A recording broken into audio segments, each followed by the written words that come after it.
जी हां दोस्तों, बड़ी खबरें निकलकर सामने आ रही है। सऊदी, कतर, पाकिस्तान, तुर्की में जुटे दुनिया के ताकतवर मुस्लिम देशों के नेता गाजा और हमास के बारे में किया बड़ा ऐलान। फिलिस्तीनी ही करेंगे हुकूमत, इस्राएल को बड़ा झटका। जानेंगे क्या है पूरा मामला और साथ में आपको बताएंगे इतिहास रचने वाला है न्यूयॉर्क के मुस्लिम उम्मीदवार जोहरान ममदानी।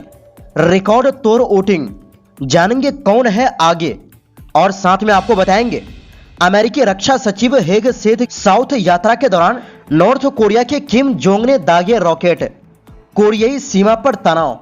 तो बिना समय गवाए खबरों की शुरुआत करते हैं। दोस्तों, दुनिया के बड़े और ताकतवर मुस्लिम देशों के विदेश मंत्रियों की गाजा मुद्दे पर अहम बैठक सोमवार को तुर्की के इस्तांबुल में हुई।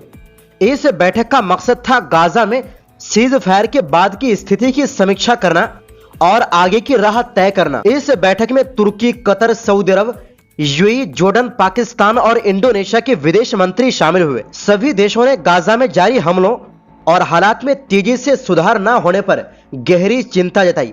वहीं तुर्की ने बताया कि हमास गाजा का प्रशासन छोड़ने को तैयार है। बैठक में मुस्लिम देशों के विदेश मंत्रियों ने इस बात पर सहमति जताई कि गाजा में युद्ध खत्म होने के बाद ऐसा सिस्टम बनना चाहिए जिसमें शासन और सुरक्षा फिलिस्तीनियों के हाथ में हो। तुर्की के विदेश मंत्री हाकन फिदान ने कहा कि हम गाजा में एक ऐसा ढांचा चाहते हैं जिसमें फिलिस्तीनी खुद अपना प्रशासन चलाएं और अपनी सुरक्षा संभालें।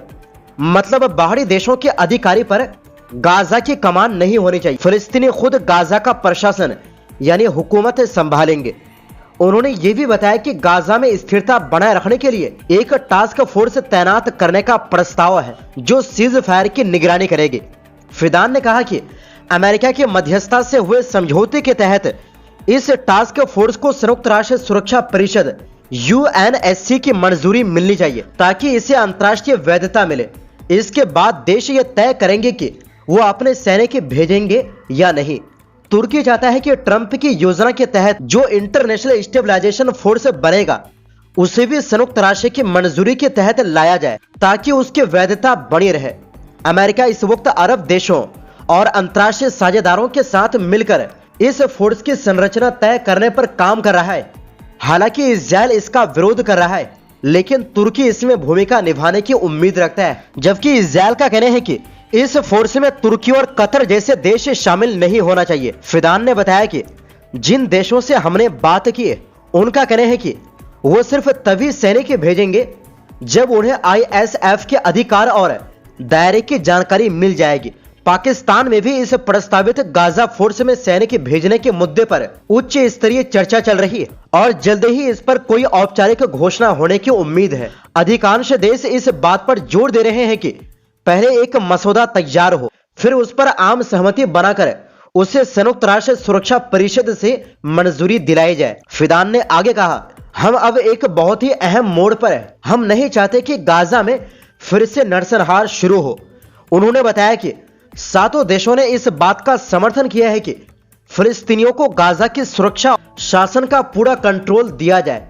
फिदान ने यह भी बताया कि हमास तैयार है कि वो गाजा का प्रशासन फिलिस्तीनियों की समिति को सौंप दे। पाकिस्तान के विदेश मंत्रालय ने बताया कि विदेश मंत्री इशाक डार ने अन्य अरब और इस्लामी देशों के विदेश मंत्रियों के साथ मिलकर गाजा में स्थायी युद्ध विराम और स्थायी शांति के रास्ते विचार विमर्श किया। सभी नेताओं ने इस्राएल द्वारा युद्ध विराम तोड़ने की घटनाओं की निंदा की और फिलिस्तीनी इलाकों से इस्राएली सेना की पूरी वापसी की मांग की। वहीं दूसरी ओर दोस्तों, न्यूयॉर्क सिटी अपने नए मेयर को चुनने की कगार पर है और डेमोक्रेटिक उम्मीदवार जोहरान ममदानी इस चुनावी दौर में सबसे आगे चल रहे हैं। ये मुकाबला काफी कड़ा और ऐतिहासिक माना जा रहा है। न्यूयॉर्क सिटी के इलेक्शन बोर्ड के मुताबिक अब तक 7,35,000 से ज्यादा लोगों ने पहले ही वोट डाल दिया है, जो शहर के इतिहास में एक नया रिकॉर्ड है। शायद अब तक ये संख्या ज्यादा होंगे।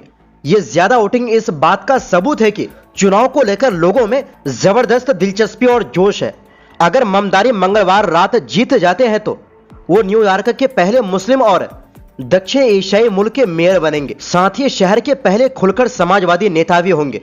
ममदानी का पूरा कैंपेन महंगाई और आम लोगों की जरूरतों पर केंद्रित रहा है। उन्होंने न्यूयॉर्क जैसे महंगे शहर में लोगों की जेब पर बोझ कम करने की बात कही है।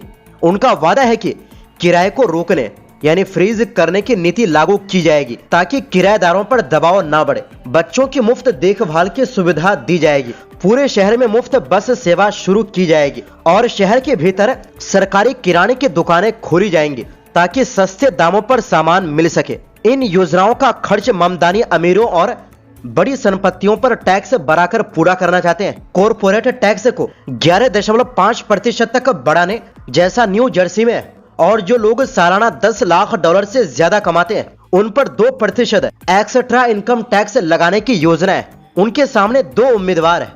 एंड्रयू क्यूमो न्यूयॉर्क के पूर्व गवर्नर जो अब स्वतंत्र उम्मीदवार के तौर पर लड़ रहे हैं और कर्टिस सलीवा रिपब्लिकन पार्टी के उम्मीदवार जो एक राइट विंग एक्टिविस्ट और रेडियो होस्ट है। दरअसल क्यूमो पहले डेमोक्रेटिक पार्टी से थे लेकिन जून में पार्टी की प्राइमरी में ममदानी से हारने के बाद अब स्वतंत्र रूप से चुनाव लड़ रहे हैं। वो खुद को अनुभवी नेता के रूप में पेश कर रहे हैं, खासकर कोविड-19 महामारी के समय उनके नेतृत्व को याद दिलाते हुए। हालांकि उनके खिलाफ पुराने विवाद और यौन उत्पीड़न के आरोप अब भी उनके करियर पर भारी पड़ रहे हैं। अमेरिकी जस्टिस डिपार्टमेंट ने भी इन आरोपों को विश्वसनीय बताया था। दूसरी तरफ डोनाल्ड ट्रंप ने खुलकर क्यूमो का समर्थन किया है और ममदानी को कम्युनिस्ट कहा है। ट्रंप ने यहां तक धमकी दी है कि अगर ममदानी जीतते हैं तो वो न्यूयॉर्क सिटी को संघीय फंड नहीं देंगे। रियल क्लियर पॉलिटिक्स की रिपोर्ट के अनुसार ममदानी औसतन 14% से ज्यादा की बढ़त बनाए हुए हैं, यानी वे चुनाव के दिन के करीब आते आते सबसे आगे है। सर्वे के मुताबिक ममदानी 46.1%, क्यूमो 31.8%, सलीवा 16.3%, यानी सबसे आगे ममदानी है। वहीं दूसरी ओर दोस्तों दक्षिण कोरिया ने बताया कि उत्तर कोरिया ने अमेरिकी रक्षा मंत्री पीट हेगसेथ की सीमा दौरे से ठीक 1 घंटा पहले करीब 10 तोपखाने रॉकेट दागे। ये रॉकेट पीले सागर की ओर छोड़े गए थे और मल्टी रॉकेट लॉन्चर सिस्टम से फायर किया गया। ये घटना तब हुई जब हेगसेथ और दक्षिण कोरियाई रक्षा मंत्री अहन ग्यू बैक DMZ के तहत आने वाले संयुक्त सुरक्षा क्षेत्र का दौरा शुरू करने वाले थे। रिपोर्ट्स के मुताबिक ये फायरिंग 1 नवंबर दोपहर 3 बजे के आसपास हुई, उसी समय जब दक्षिण कोरिया के राष्ट्रपति ली जे म्यूंग और चीन के राष्ट्रपति शी जिनपिंग APEC शिखर सम्मेलन के दौरान बातचीत कर रहे थे। दौरे के बाद हेगसेथ ने प्रेस कॉन्फ्रेंस में कहा कि अमेरिका दक्षिण कोरिया को अपने शिपयार्ड में न्यूक्लियर पावर सबमरीन बनाने में मदद करेगा ताकि ट्रंप के वादे को पूरा किया जा सके।